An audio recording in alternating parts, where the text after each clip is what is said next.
Good morning बच्चों। आज हम एक नया टॉपिक पढ़ेंगे जो है विभाज्यता की जांच यानी टेस्ट ऑफ डिविजिबिलिटी।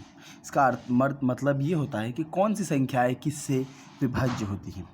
पहला नंबर देखते हैं, जिन संख्याओं के इकाई स्थान पर 0, 2, 4, 6, 8 होते हैं वे 2 से विभाज्य होते हैं। ठीक है, उदाहरण के लिए देखो, 40 इसके पीछे, 52 के पीछे, 74 के पीछे, 36 के पीछे, 88 के पीछे 2, 0, 2, 4, 6, 8 है ना, तो ये सब 2 से विभाज्य होते हैं। ठीक है, इसी प्रकार आप लोग ये पढ़ भी सकते हैं खुद से। पेज नंबर 37 पे जाइए, ये वाला निकालिए और पढ़िए। देखिए, जिन संख्याओं के योगफल को 3 से भाग दिया जा सके वो संख्याएं 3 से विभाज्य होती हैं। जैसे कि 36 हो गया तो 3 जोड़ 6 9 को 3 से भाग दिया जा सकता है, इसका मतलब 36 को भी 3 से भाग दिया जा सकता है। उसी प्रकार 315 और 726 है। ठीक है, यहाँ इस पेज पर आप देखिए कौन सी संख्याएं 4 से विभाजित हैं, 5 से विभाजित हैं, 6 से विभाजित हैं, 7 से, 8 से, 9 से, 10 से या 11 से हैं। ये सब दिए हुए हैं, इनको आप ध्यान से पढ़ेंगे। ठीक है, किस प्रकार कोई संख्या 3 से विभाजित होती है या 4 से विभाजित होती है। जैसे कि देख लीजिए, किसी संख्या के शेष 2 स्थान पर यदि 0 रहता है अथवा संख्या की इकाई या दहाई से बनी संख्या यदि 4 से विभाज्य है तो मूल संख्या 4 से विभाज्य। जैसे कि 128 के इकाई स्थान का अंक 4 और दहाई घर का अंक 2 है ना। इन दोनों को मिलाकर ये 4 नहीं होगा, ये 8 होगा, है ना।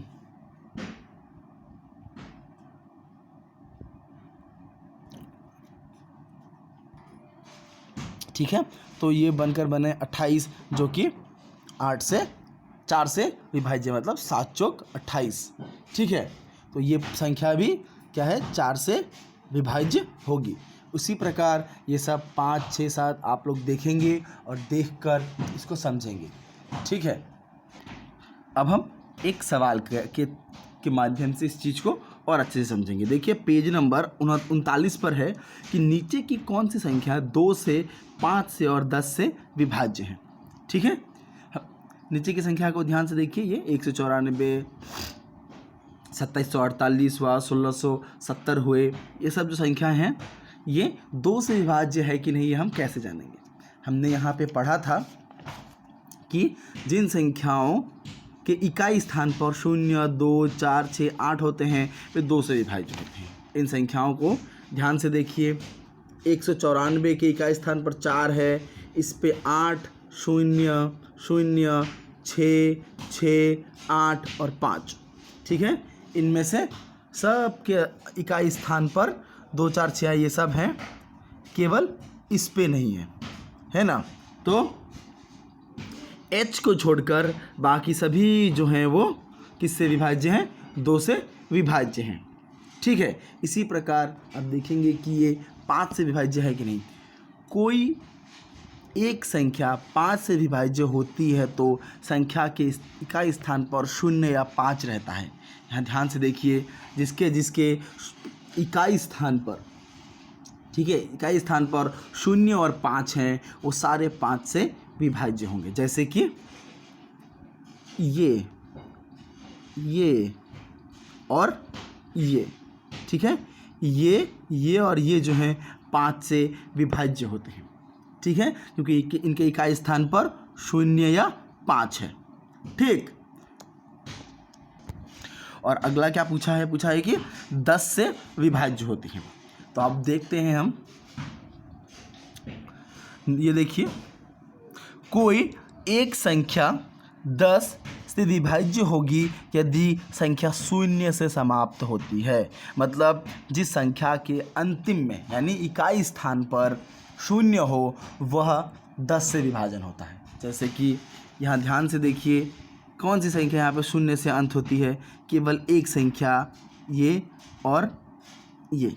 ठीक है, ये 2 जो संख्याएं हैं ये 10 से विभाज्य होती हैं। 5 से ये और ये होती हैं, और 2 से सारे होते हैं, केवल ये नहीं होता। ठीक, तो इस प्रकार से हम सवाल को सॉल्व करेंगे। अब आप देखिए यहाँ सवाल नंबर 2 को ध्यान से देखिए।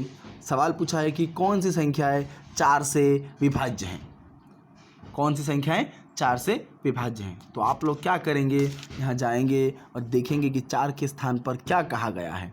ठीक है, इसको ध्यान से पढ़ेंगे और ये सॉल्व करेंगे। ये सारे आप सॉल्व करके ग्रुप में अपलोड करेंगे और उसी प्रकार ये आपका होमवर्क है, ये आपका होमवर्क है। ठीक है, ये आपका होमवर्क है, ये भी आपका होमवर्क है और ये वाला जो है 11 वाला, ये हम कल आपको समझाएंगे। ठीक है, तो सवाल नंबर 2, 3, 4, 5 आपके होमवर्क है। सवाल नंबर 1 हमने सॉल्व कर दिया है। ठीक, बाकी सवाल आप करेंगे। 6वां सवाल हम आपको कल समझाएंगे। ठीक है, धन्यवाद। इसको ध्यान से पढ़िए, सीखिए और समझिए।